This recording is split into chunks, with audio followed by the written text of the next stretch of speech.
Welcome to the DFS Express podcast, your stop for daily fantasy sports talk, including slate breakdowns and industry commentary. Let's go to the host of our show, the Daily Fantasy Sniper. What's up, guys? Back with me for the NFL Week 11 scouting report here on the DFS Express. Before we get started, I want to say thank you to everyone for all the support with the podcast.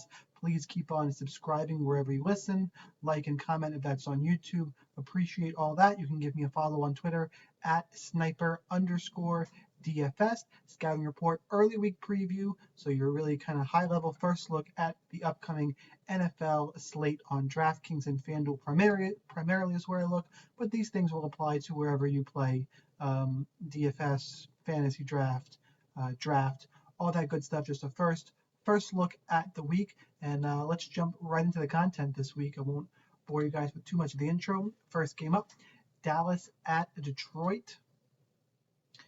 Dallas in this game, coming off of that Sunday night performance, they are currently, drum roll please, I guess I don't see the line on this one currently up, so I'll skip that for now. Either way, this game sets up really well for Dallas. Good fantasy point scoring team, and Detroit just bleeds fantasy points. Detroit all kinds of issues on the defensive side of the ball, especially against running backs. I'm targeting Zeke this week, especially after his dud on Sunday night, which is what I was kind of alluding to earlier. I really like Zeke in this matchup, but you can fire up Dak Prescott, you can fire up his receivers. Overall, I really like Dallas in this game.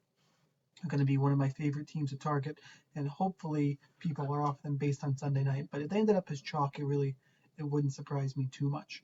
Over on the Detroit side of the ball, again, I like this Dallas defense, and particularly where Detroit does well is through the air. Although we're probably going to have Driscoll at quarterback. Like over the season, Detroit does well through the air. Dallas defends well through the air. Detroit, not a great running team. So this spells Dallas defense to me. I suspect, based on the quarterback situation and Stafford most likely still being out, that Dallas will be pretty popular. I will be on that play. Give me the Dallas defense in this one. Next up, Jets at Redskins. Picked on the Jets secondary last week. I had Slayton in my lineups. That was a good play. Just one of those benefits of being a Jets fan when you know your team's in a bad matchup. This week this game is pick'em. Detroit. Washington is a 1-point favorite against the Jets. Total 38.5. Low total for this game. Really, you got two bad teams here. Two offenses that don't typically produce, but two defenses obviously that aren't great at stopping people. We'll start on the Jet side of the ball. Look, I can't trust Sam Darnold. I think he's not totally over mono. I definitely do not trust him. Le'Veon Bell, who knows what's been going on with him. He's still priced up. I don't mind taking some GPP shots on Bell, but this is not a team you can trust for your cash lineup. Any of the receivers, maybe Jamison Crowder because he's getting a bunch of targets, but I think his price is creeping up on the sites too. So not a ton of interest on the Jets side of the ball. That being said, Washington sucks. It's a low total, depending on how the defense is priced, maybe, but not something I'm looking at. Mostly a stay away. On the other side of the ball, I am going to be looking to continue to pick on the Jet secondary. It's just what I'm going to do. Terry McLaurin is the obvious target on the Redskins. Jets give up tons of fantasy points to opposing receivers. I don't trust Haskins enough to roster him. The situation in the backfield is just weird. Adrian Peterson, going to pull up his price quickly, is pretty cheap on DraftKings. Jets decent run stopping team, but 4.5K on Peterson. Don't hate it, but again, primary target from this game on either side of the ball is Terry McLaurin for the Redskins. Next up, Saints at Buccaneers. Total in this game, I imagine is going to be pretty high. As you can tell, this really is a first look podcast, guys. I'm looking at all this stuff for the first time. Want to give you my honest and true first reactions here. This game, Saints are a 5.5-point favorite. Highest total on the slate. Scanning real quick. Yep, a couple games close, but this is the highest total at 50. Saints, Drew Brees killed me last week. Put up just an absolute, just a dud. 280 yards, no touchdowns, no anything. Really low score. But got to go back to the well here, especially through the air. That's how you attack this Tampa team. Michael Thomas, incredibly safe, but incredibly expensive. The dude just soaks up targets and receptions. 9.9K on DraftKings. Wow. Going to have some decisions to make up at the top range, but is relatively safe. Same thing with Drew Brees. I want to pull up Brees' price because I know he had a bad week last week. 6.9. Not crazy. That's probably about right. But yes, attack. It's Drew Brees, Kamara if you want some, but mostly it's Brees and Michael Thomas for me. And pick your secondary option. GPPs, I still like Ted Ginn and his deep play threat. Jared Cook as well. Anybody who catches the ball for the Saints is in play this week. It's just how you attack Tampa Bay, highest total game. Absolutely sign me up here. Another other side, that's just the kind of games Tampa is in. So Jameis Winston's obviously in play. When it comes to Chris Godwin or Mike Evans, I tend to just play who's ever that little bit cheaper. It's been flip-flopping. I think this week it's Chris Godwin's a little bit less expensive. He's also, Mike Evans has had kind of some of the blow-up games. It's just who the Saints going to key in on, who's going to get these big plays. Give me Godwin this week, but you can stack this team up.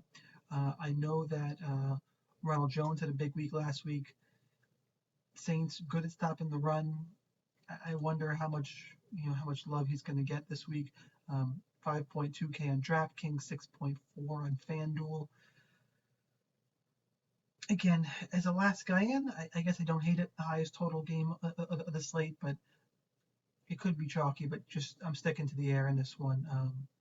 But with how he played last week, he's definitely worth some consideration. So, 50-point total in this game kind of said exactly what you expect me to here.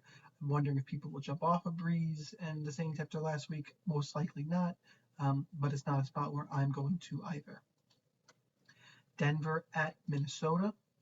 Line on this game, Minnesota big favorites, 10.5 points, 40 total. When it comes to Denver, really just not much interest anywhere. I will like the Vikings defense, especially at home.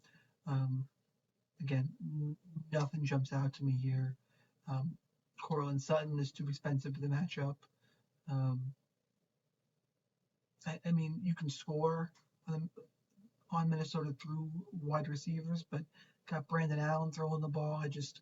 It's not, why bother here? I think it's a case of getting too cute. Denver's going to be a pass for me, and I'll mix in the Vikings defense. Flipping around, Dalvin Cook is an absolute monster. Again, not a great matchup here, though, especially priced way up there. This game kind of looking like a stay away from me, at least, as I'm initially searching here. Kyle Rudolph had that big performance last week. Still price relatively low, quite honestly. He's only 3.6K on DraftKings. Is a cheap option maybe, but again, just not a spot I'm looking for. You could play Dalvin Cook in GPP because he's been matchup proof all season. Not a great matchup here, but that's kind of the quick thought on this game. Houston at Baltimore. Houston is a underdog in this one. The Ravens are a 4-point favorite. A total in this game also pretty high, 49.5 points. Lamar Jackson is the quarterback you wanted last week, but we'll actually start with the road team as we do. Texans. Look, the Ravens have been playing well. You can get to them through the wide receiver spot, if anywhere. And that's just really how. are we really interested in the running backs? Are you really interested in Carlos Hyde and Duke Johnson for DFS? Not really. If Houston's going to stay in this game, they're probably going to need to score. I think this game will be a shootout, and that means you can mix in Deshaun Watson, DeAndre Hopkins, Will Fuller. Even though Baltimore has got a good defense, I like the Houston offense a little bit here. I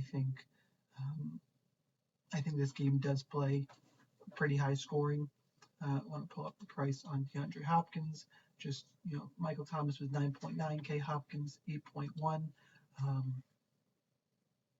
Obviously, Thomas has got a better floor, but Hopkins has got a decent matchup here, pulling in, I think, about a third of the targets for Houston. So, really like him in this spot.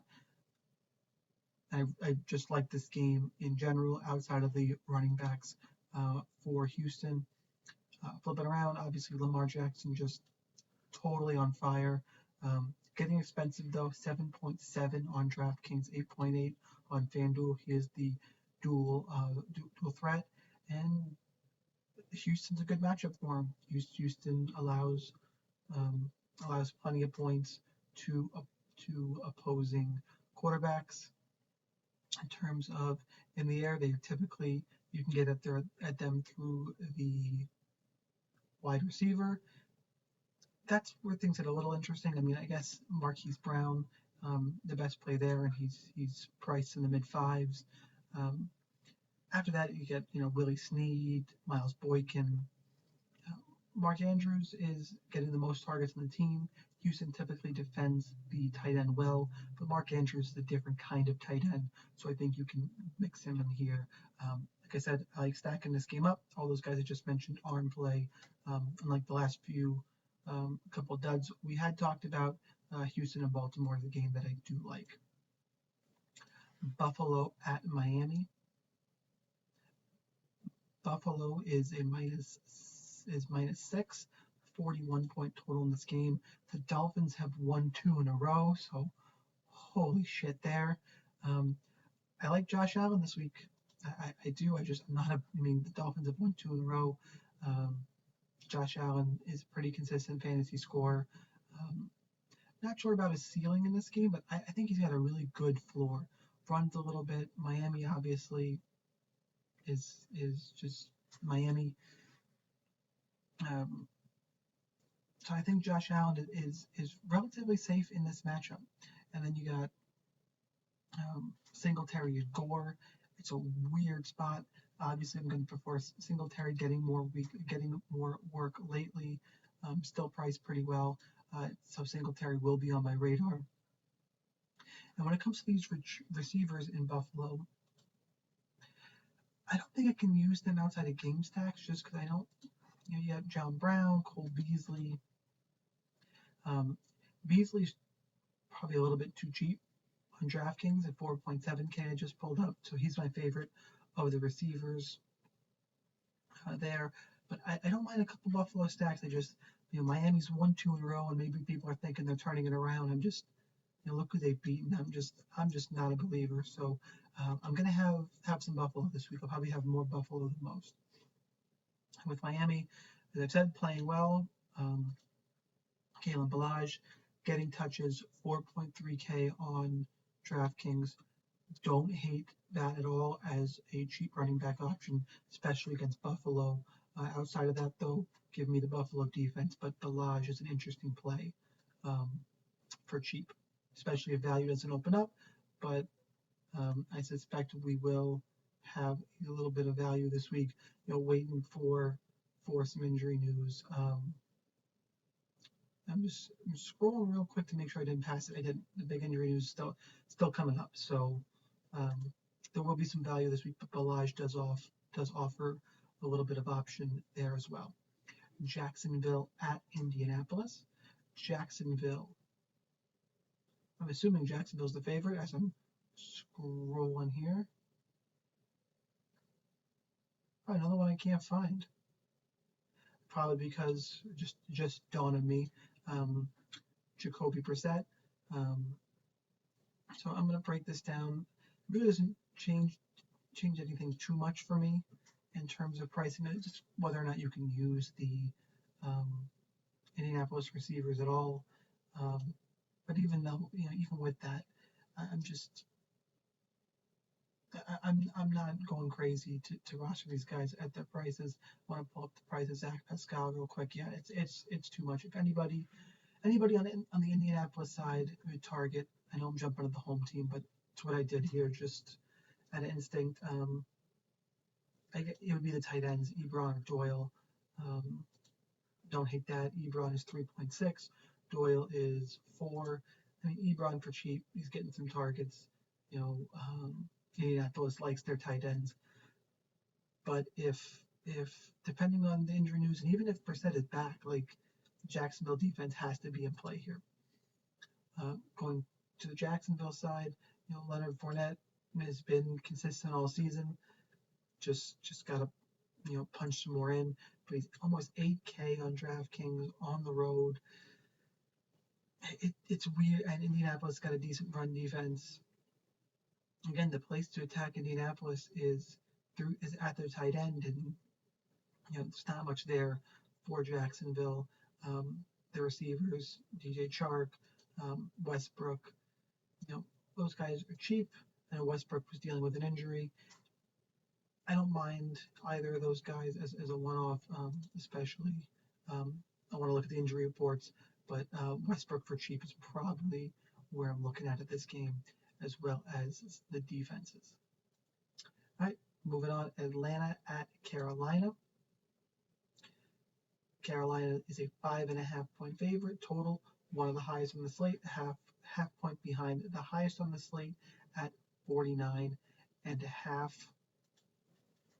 Tied with Houston and Baltimore for the second highest on the slate. Here's where your biggest injury news of the day of the slate comes in. Brian Hill, 4.8K for Atlanta. Still too cheap. I'm going to have a ton of Brian Hill with Devonta Freeman out. Carolina gives up points to running backs and wide receivers. I think they're going to key in on Julio Jones, who's still obviously in a total like this. Go ahead, play everybody on this team. Favorite plays are, who I just mentioned, Brian Hill is the favorite, and then you start getting your receiver stacks of Ryan, Julio Jones, Calvin Ridley. Really, those, you can dip down to Gage if you want, but I feel like we're due for a Julio Jones blow-up game. So I'll have some game stacks here. Love Brian Hill in all formats. As of right now, unless something crazy happens, one of the first guys I'm plugging into cash.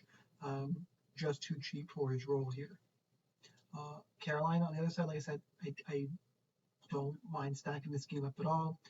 Kyle Allen, interesting play. Typically not a great fantasy score, but 5.3K against the Falcons on DraftKings. Sign me up there. And DJ Moore, Curtis Samuel got a lot of looks last week. They're priced up a little bit. And based on the looks he got last week, I have to like Curtis Samuel. But again, this game, high total. Probably like the Atlanta side of the ball a little bit more. Don't mind rolling out Kyle Allen naked in some lineups. And Christian McCaffrey, obviously, I don't know how I skipped over him. Priced up at 10.5K. Holy hell. Do you have to pay it this week?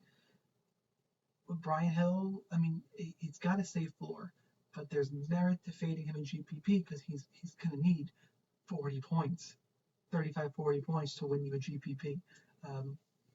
So I get going underweight there, but at home in a high total game, probably one of the safer floors on the slate. Definitely merits consideration. I won't tell you to plug him in right away because I think it's going to come down to roster construction. All right, we're on to the afternoon games. Arizona at San Francisco. This game should have a high total as well. San Francisco minus 11.5 point favorites, 45.5 point total on this one. San Francisco, one of the best defenses in the league, if not the best. You can throw them in the conversation with New England. So what are we doing here? Probably pretty much stay away, quite honestly. Kyler Murray is going to be playing from behind all game, or he should be. Not priced low enough for me to have a whole lot of interest.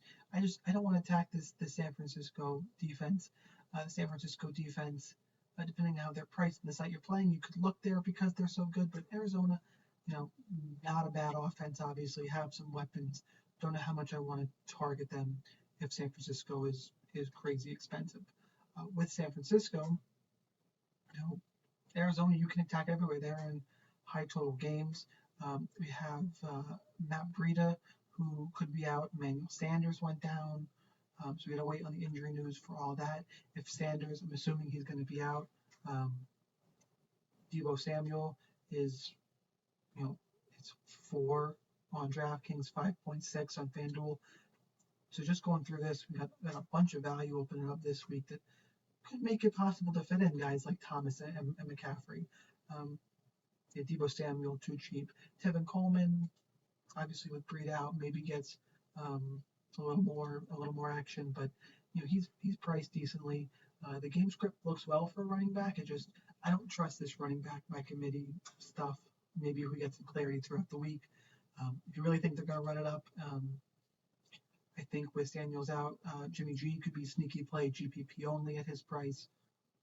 And you have to see about Kittle. If Kittle was in, injury concerns that out last week, but if he plays, absolutely love him in this matchup.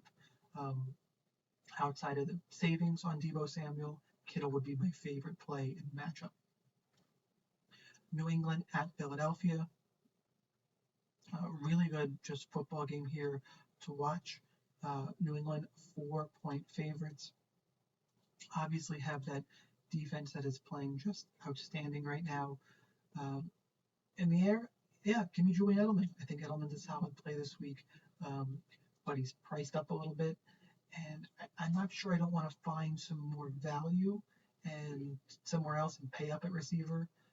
Julio Jones or Mike Thomas. Edelman's kind of falls in that weird spot. Oh, the total in this game. I did not bring up the total. 44.5. So average total. It'd be Julian Edelman if anywhere here, but I expect this to be a tight game. Mohamed Sanu is a little bit higher than I want, just because I want kind of those outlets at wide receiver is how I like to play. Getting that enough either pay all the way up or down into that 4K range. So if anybody in this game is my favorite play, or on the New England side it is Julian Edelman, I should take the game because the New England defense not one you want to attack. I think they're going to take away Alshon Jeffrey. If anything in this game, in this team, I guess you look at Zach Ertz, 5K, pay up at tight end, but again, it's just a terrible matchup. So mostly a stay away. It's not something that I'm interested in. I think most people will stay away. So if you want to get cute, maybe go for a Philly hammer type of stack, but not for me. Cincinnati at Oakland is the final game we are going to talk about. Oakland is a 10-point favorite in a game with a 48.5 total. Cincinnati, it's funny. Oakland's a team you can get at DFS wise, but it's Cincinnati's so bad. AJ Green 6.1K theoretically has a good matchup, but God, Tyler Boyd 5.2. Like I just can't do it. I can't play anybody on Cincinnati. Oakland, it's got a little bit of momentum going, even with a shaky defense. Cincinnati's just so bad. No real interest here. Josh Jacobs, on the other hand, for Oakland, he's the guy to look at here. Obviously, wish he caught the ball to the backfield a little more for your PPR formats. A little expensive, 6.9K. What's interesting here, though, is Derek Carr. Derek Carr and the receiver, 6.1K. We know how bad that Cincinnati is. Like, give me Delaney Walker, Tyrell Williams, Zay Jones. I think that could be an under-owned stack or team stack against a team that is awful. Cincinnati, one of the worst teams in the league. We can debate worst team. And I think the air attack for Oakland could go a little overlooked this week. We'll see how everybody else's breakdown shape up, but I have some interest here in tackling with Oakland, not just the ground, but through the air as well. So that is the early week preview here on the NFL scouting report for week 11. If you get a chance, I mentioned all this stuff in the beginning. Please subscribe, especially on YouTube and iTunes. Hit the little bell on YouTube. Like, comment, subscribe. Love talking with all you guys. Appreciate all the support. Good luck in your contest. We'll see you next time.